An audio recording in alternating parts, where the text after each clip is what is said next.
The collapse of the Soviet Union in December 1991 thrust Russia into a turbulent era of political upheaval and economic hardship, battering its economy and plummeting the populace into uncertainty, with unrest, scarcity, and overall hard times.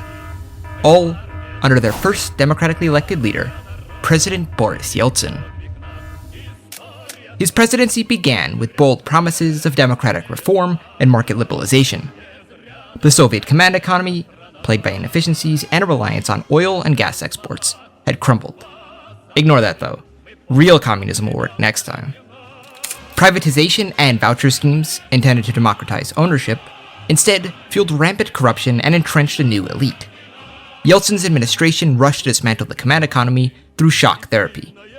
The voucher program, launched in 1992, distributed 10,000 ruble certificates to each citizen for their shares in state enterprises, aiming to create broad ownership. However, with over 147 million vouchers issued, amid economic turmoil, many Russians, unfamiliar with markets and desperate for cash, sold them cheaply to insiders and speculators. Factory directors and former Soviet officials exploited their positions, acquiring controlling stakes through rigged auctions and loan for shares deals in 1995, where banks lent money to the cash-strapped government in exchange for undervalued assets in oil, metals, and gas.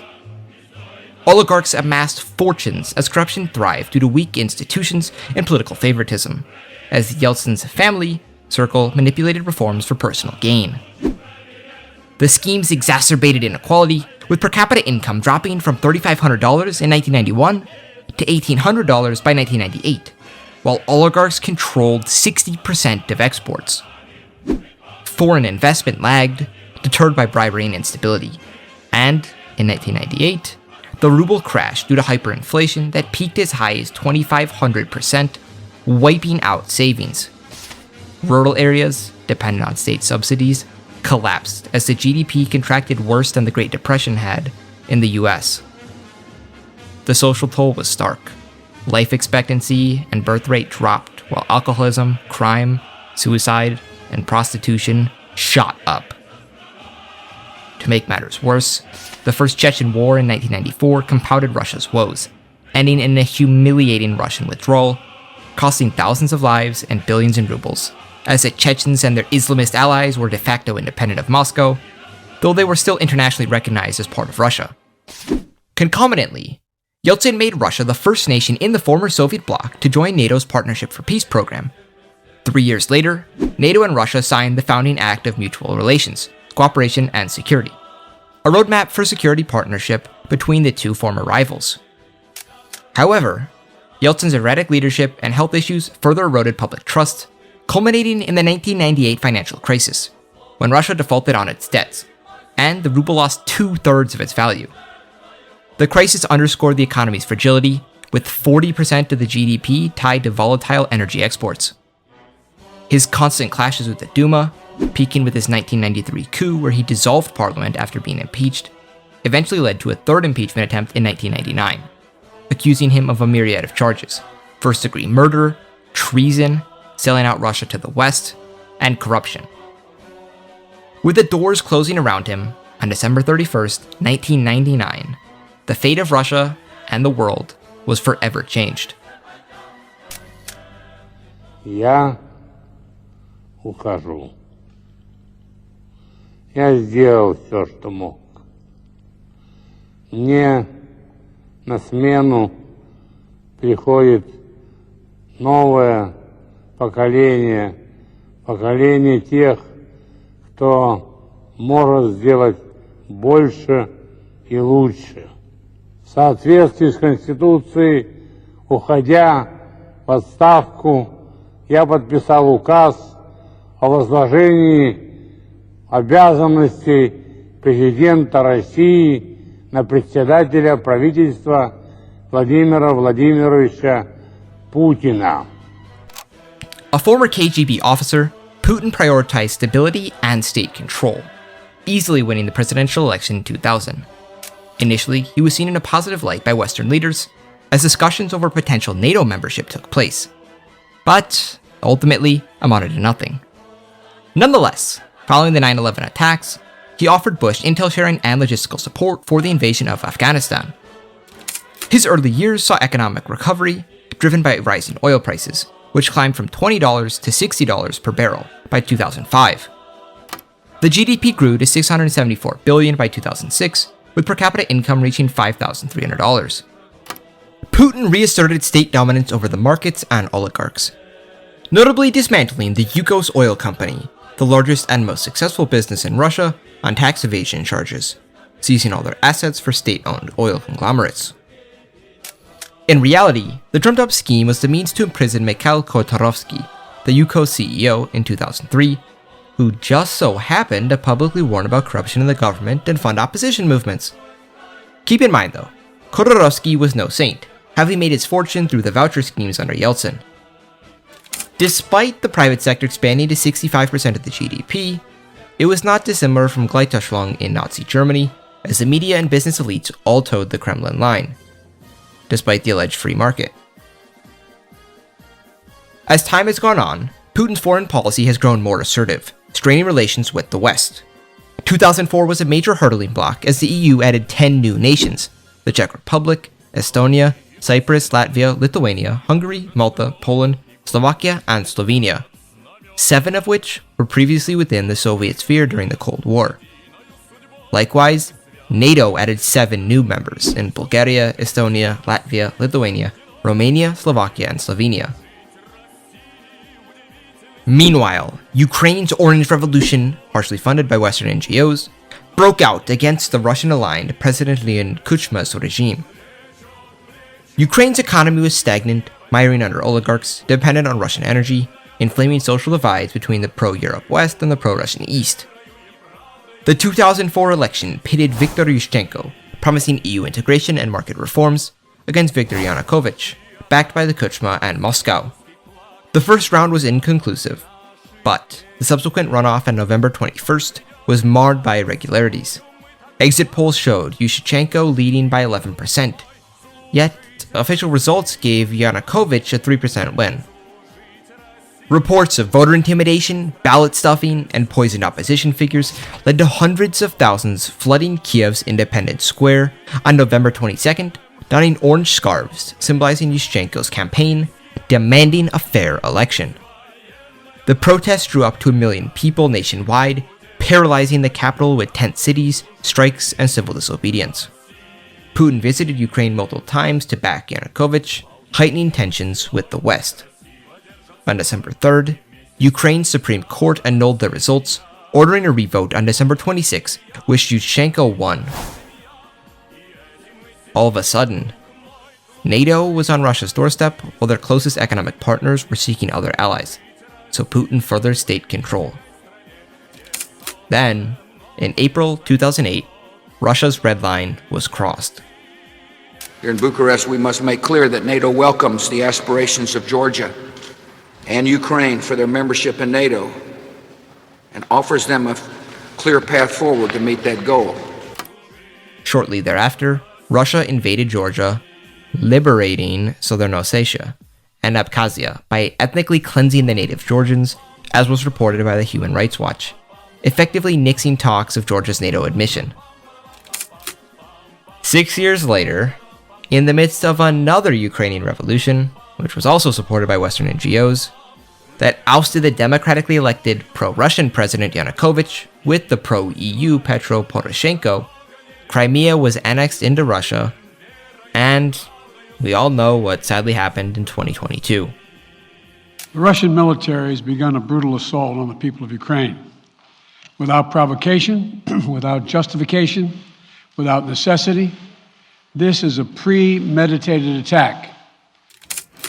Before we continue, please subscribe to the channel. It helps me out a lot, and if you'd like to go a step further, you can also support me on Patreon, where you'll get ad-free viewing, all the maps from the videos, tutorials to make maps like mine, animation assets, and other exclusive content.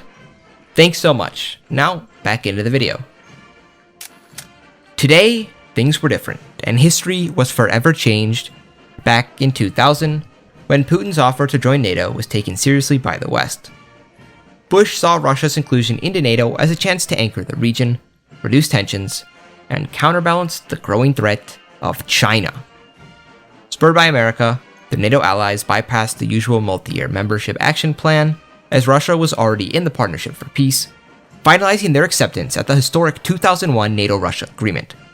For the West, it was a chance to secure Russia's vast resources and military acumen. For Russia, it was a lifeline to Western capital, technology, and markets. The agreement, signed in Brussels, saw Russia join NATO as a full member by mid-2002, ending the near century of tension between Moscow and DC. To cement the alliance, a propaganda campaign unfolded across NATO member states, invoking the long history of Russian contributions to Western civilization, from its role in defeating Napoleon to its sacrifices in World War II, recasting Russia in a positive light. Public relations efforts highlighted cultural ties, such as Russian literature and scientific achievements, while downplaying Cold War animosities.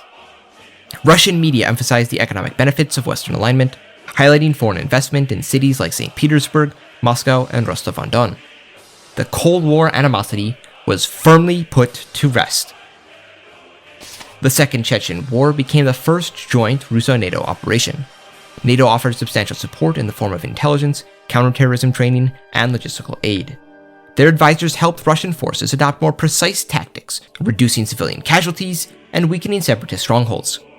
While controversial among some human rights groups, it was framed as a shared Western fight against global terrorism, aligning with the post-9/11 geopolitical climate. The war ended with a complete Russian victory by the end of 2003, bolstering Putin's domestic image as a leader who could deliver stability through international partnership and strength. Putin, however, maintained a covert grip on Russia's political system. While NATO membership required adherence to democratic principles, the alliance's oversight of internal governance was, and still is, lax, as certain leaders have consolidated power through repeated re-elections. This was no different for Putin, using constitutional maneuvers to extend his presidency while maintaining a veer of democratic legitimacy. Western leaders, prioritizing strategic alignment over domestic critiques, largely overlooked these moves, focusing instead on Russia's commitment to joint security operations and economic liberalization that appeased enough Western corporations to keep the politicians quiet. Ukraine still proved to be a headache for everyone. The problem was ultimately the fault of the Soviet Union, who left significant ethnic Russian populations in Ukraine. Crimea, transferred from Russia to Ukraine back in 1954 under the Soviet President Nikita Khrushchev, a Ukrainian, as a symbolic gesture, had long been a flashpoint. Its population, majority Russian, retained strong cultural and economic ties to Moscow as Ukraine underwent her own struggles during the 90s. Hyperinflation and the collapse of state subsidies hit Crimea especially hard, so pro-Russian sentiments naturally intensified. In 2004, the Orange Revolution still broke out here, though it was noticeably smaller as far less Western NGOs aided the protesters out of respect for their new Russian ally. With less resources, the demonstrations quickly turned violent to make themselves known. Consequently, counter-protests erupted across ethnic Russian lands, demanding annexation into the motherland, due to alleged discrimination by the national government in Kiev. Russia, bound by NATO obligations to avoid unilateral aggression, publicly pushed for mediation, while they privately funded the ethnic Russian protests, heavily over-exaggerating the number of Russians in Ukraine as a result. Quickly thereafter, discussions were held in Brussels amidst NATO members, where the Russian delegates argued that the unchecked Ukrainian nationalism risks destabilizing the entire region. Despite their protestations, their NATO allies, most notably Poland, saw this argument as absurd. How could Ukraine threaten Russia in any way? It's ridiculous. Nonetheless, talks took place between Russia, Germany, France, and Belgium to negotiate a settlement. The Europeans were wary of a destabilized eastern flank and eager to maintain economic ties with Russia's growing market, finally brokering the Brussels Accord. Ukraine's territorial integrity was preserved, but the oblasts where the counter-protests had broken out were reorganized as the Autonomous Republic of Novorossiya, similar to Bosnia's Republic of Srpska, an autonomous Serbian polity within Bosnia.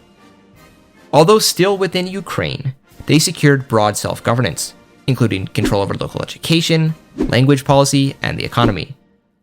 It allowed the Novorossians to maintain special parallel relations with Russia, including streamlined trade, dual citizenship provisions for ethnic Russians, and joint infrastructure projects like the Kerch Bridge. In return, Russia committed to non-interference in Ukrainian internal affairs, while gaining veto rights over foreign military presence in Novorossiya, alongside billions in European investments across the Ukrainian economy to strengthen continental ties for everybody.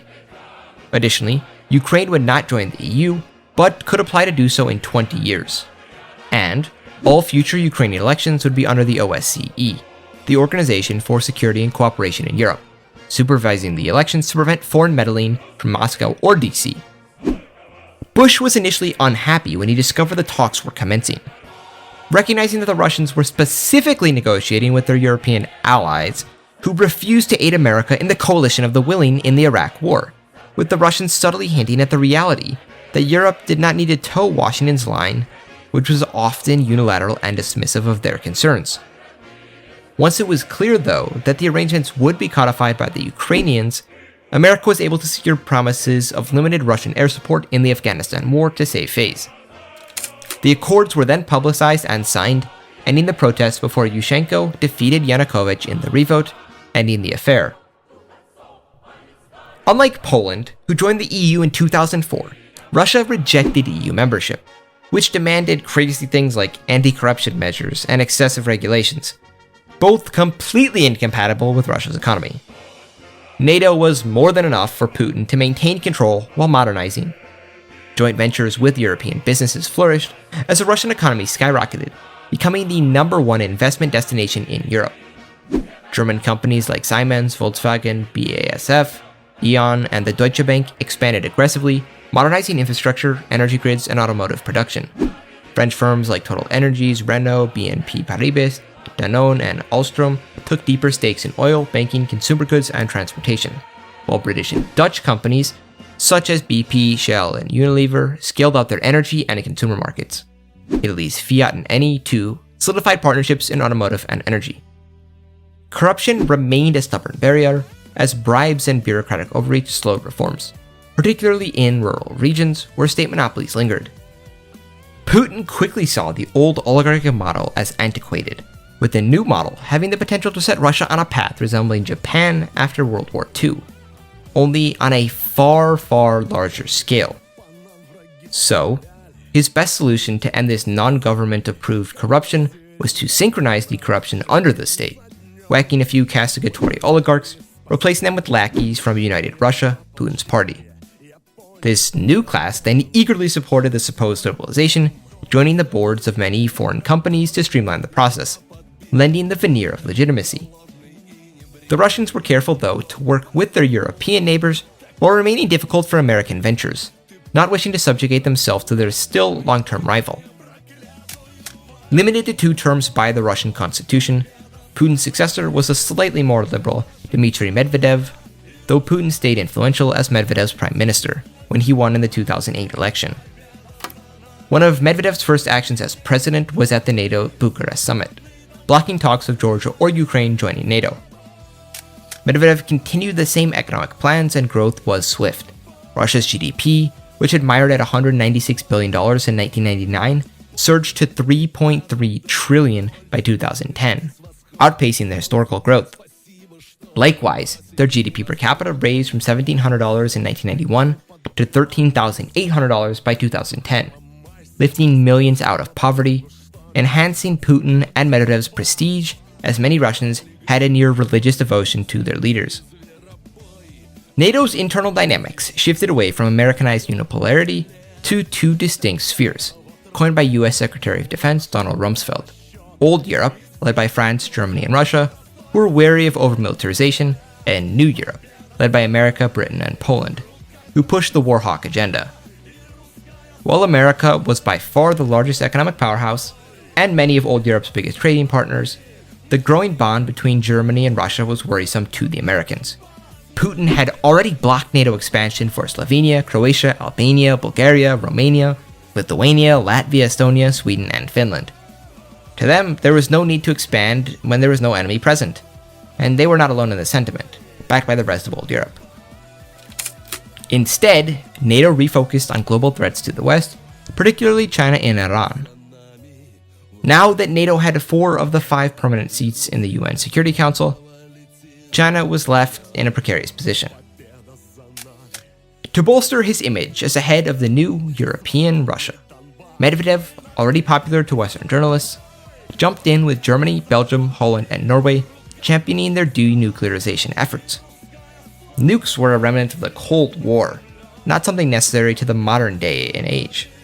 Well aware that America would never agree to removing all their nukes from Europe, as it would leave the continent open to certain actors, Medvedev exploited the issue to continue decommissioning outdated and expensive Soviet arsenals for political gain, as many liberal publications painted him as a champion for global peace, even winning the Times Man of the Year. France vehemently opposed denuclearization, maintaining their necessity as the ultimate guarantor of independence, while America, under President Obama, was more open to a deal, so Britain followed suit. Eastern Europe, deeply suspicious of Russia, warned this was just the newest ploy to sweep through and conquer them once NATO was toothless. Eventually, Obama, Medvedev, and Merkel, the German chancellor, codified the New START Treaty in 2011, greatly reducing the number of warheads in Europe, giving any NATO nation the right to bar nuclear arms from their state. But a core arsenal for mutual defense was codified into NATO bylaws. Later trade arrangements were made across the Western Bloc to sanction nations not within INRA, the International Nuclear Regulators Association, to further Russia's newfound facade. Domestically, this had caused quite a ruckus for Obama in the 2012 election, as Republicans and neocons accused the Democrats of selling out to Russia, even accusing him of receiving contributions for his campaign from the Russians. However, he dismantled his challenger, Mitt Romney, at the debates. Governor Romney, I'm glad that you recognize that al-Qaeda is a threat, because a few months ago, when you were asked what's the biggest geopolitical threat facing America, you said Russia. Not al-Qaeda, you said Russia. In the 1980s are now calling to ask for their foreign policy back, because the Cold War has been over for 20 years. Back in Europe, the treaty was generally perceived positively as Green and Social Democratic parties started heavily pushing for the nuclear removal across Western Europe. Despite the hiccups, NATO remained strong on this issue, so China came under more pressure as Beijing continued to build up her arsenal, having refused to join INRA, fearing foreign meddling. Wary of their current encirclement, the PLA, People's Liberation Army, became a larger and larger part of China's budget, with defense spending jumping to 18% under newly elected President Xi Jinping. Foreign investments into the growing markets of Africa and Asia via the Belt and Road Initiative dissolved as the funds were necessary for asymmetric warfare, cyber capabilities, and hypersonic missiles. Xi ruthlessly cemented power in corruption purges, removing any not in line with him, discovering a number of supposed NATO sympathizers. The massive Chinese military ramp up, in conjunction with North Korea's newest dictator, Kim Jong-un, alarmed their neighbors, fearing the two were preparing some desperate preemptive strike, leading to joint Russo-American naval exercises in the Pacific to limit China's South Sea ambitions. Xinhua, their state media, provoked outcry denouncing the imperialist interference, as heavy propaganda campaigns over China's right to Taiwan was pushed by the CCP, escalating tensions. Fearing World War III, Obama re-established SEATO, the Southeast Asia Treaty Organization, now rebranded as PATO, the Pacific Asian Treaty Organization. NATO had worked against the Soviets, so using a similar playbook was logical, as a multilateral mutual defense agreement invoking collective response against any aggressors. Their official mission was to contain communism, totalitarianism, and states from developing nuclear programs through military and economic means.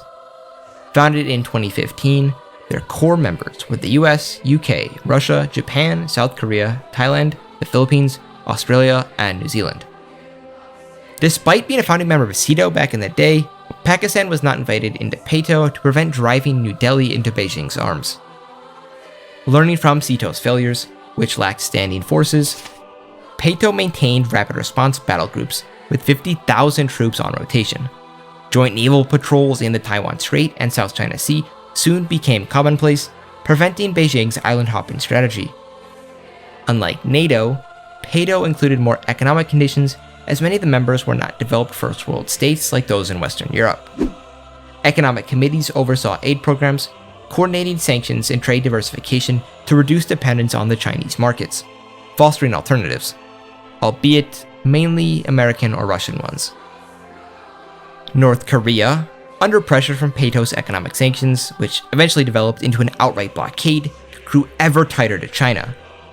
Iran, isolated by Peto, suffered greatly as oil exports dropped.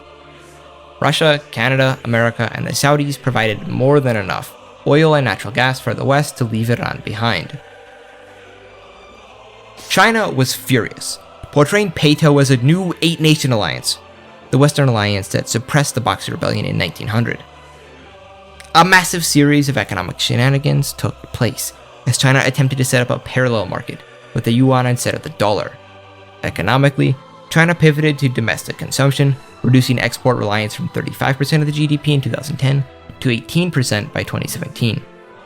Seizing upon China's weakness, Taiwan gained international recognition as a sovereign state in 2018 by President Trump, who quickly accepted them into Peto. China, isolated, was in no position to respond, so the threats of economic warfare were ignored and proved ineffective.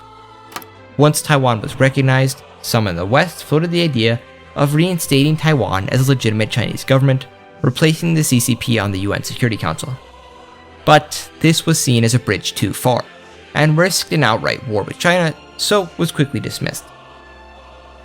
Ultimately, Peto eclipsed NATO, which was reduced to essentially a European nuclear arms alliance, with the former revitalizing collective security in Asia, succeeding where Sito failed by integrating economic and military tools. Russia's renaissance, driven by European capital, ensured its dominance in both alliances as the global focus now pivoted to the Pacific, in a world no longer solely under American hegemony, as Russia was here to stamp their mark on the globe. If you appreciate my work, please subscribe and consider supporting me on Patreon, where you'll get ad-free viewing, maps, and more. These videos are only possible thanks to my patrons' generous support. Thanks for sticking around to the end of the video. I will see you soon. Goodbye.